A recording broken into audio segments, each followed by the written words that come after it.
Hi, today I am at News12 with Elisa DiStefano, and we're talking about Halloween foods and treats. So I'm going to take you through my entire table, and hopefully I'll inspire you, and you'll be able to make some of these items at your Halloween party. So what are you going to serve for a signature cocktail at your Halloween party? Here I have these Magenta Mojitos, and they're really easy to make. The key ingredient here is getting a blackberry liqueur. And you could muddle blackberries, some mint, and then just fill your glass with some club soda, a little bit of rum. If you need a little bit of purple food coloring to get that color, then go ahead and do it.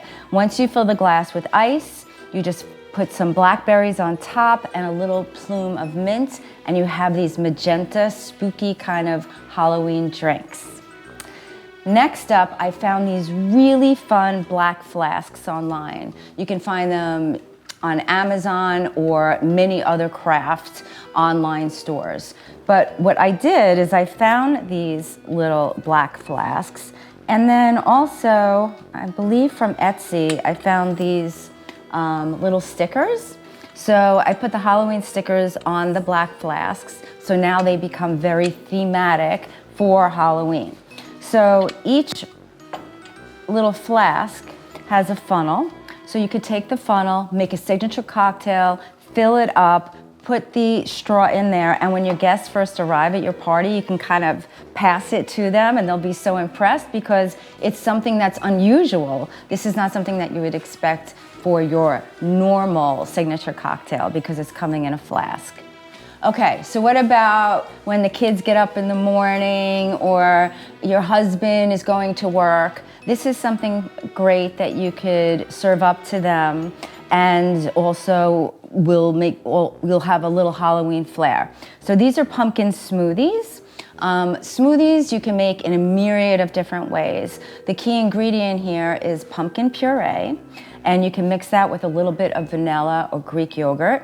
You can also put in some protein powder if you like, a little bit of cinnamon. You can put it in the blender, and I like to add a little bit or one small piece of a frozen banana. You blend it, you put all of the mixture into your favorite glass, and then of course I like to take a festive straw, and as your kids or your husband is going out to work or school, you can just kind of give them one of these to take along with them. So apple cider is another all-time autumn favorite, so you can easily serve that around Halloween. So I mold the cider and make it nice and warm, and I put them in these little milk bottles. And you can go to Dunkin' Donuts and get the small donut holes. You can put them right on top of the bottles, and these make a great Halloween treat. For another dessert item, I decided to do push pops. Push pops are always so fun, and kids love them, but they also are great for adult parties. So the push pops, even though they look complicated, they're fairly easy to make. All you need to do is get a white cake, and it could be a box cake. And the key here is to use food coloring. So if you use a little bit of orange food coloring, you could make the cake, color some of it with the orange food coloring, and then you take the top of the push pop and you use that as a cookie cutter. So you can cut out the little pieces of cake, stuff them in the cake pop holder, put the whipped cream on top, and these little stands I also found online. And then just to kind of embellish the whole presentation, I put candy corns in the bottom of a black bowl, and now you have this beautiful Halloween presentation. So what are you going to serve for dinner or lunch, or how do you bring something savory into your Halloween party? So I always think black, right? So first I have a black bean salad, and I think it makes it very Halloween when you add either butternut squash or a pumpkin. Here I have sun-dried cranberries, walnuts, and you can use your favorite vinaigrette, and you can serve this as a side dish. If you want to serve it as a main dish, feel free to grill up some salmon or chicken and put it right on top. Next, I have black linguine, also called octopus ink linguine. It's not always easy to find, but if you do go online, you can find them at a specialty store and you can get it delivered right to your home. So the black linguine, I made some grilled shrimp and I served it with the grilled shrimp. But let's just say you're having people over for dinner and you want to make shrimp scampi, which is a very popular dish. Just making the shrimp scampi, putting the shrimp on top of the black noodles, it really makes a fabulous Halloween dish. And then I use the same concept using black rice, or sometimes they call it forbidden rice. Again, you can find that easily online and it'll be delivered right to your house. And all I did here was make a caprese salad with the black rice. So the black rice is here. I put some yellow tomatoes, some red tomatoes, some mozzarella balls, and some Italian seasoning. And last but not least, you have to have dessert for your Halloween party. And candy apples are synonymous with Halloween. So candy apples are not difficult to make, and you can make them in a myriad of different ways. You can make them on the stove with sugar and corn syrup and do the typical or expected candy apple, or you can make them this way.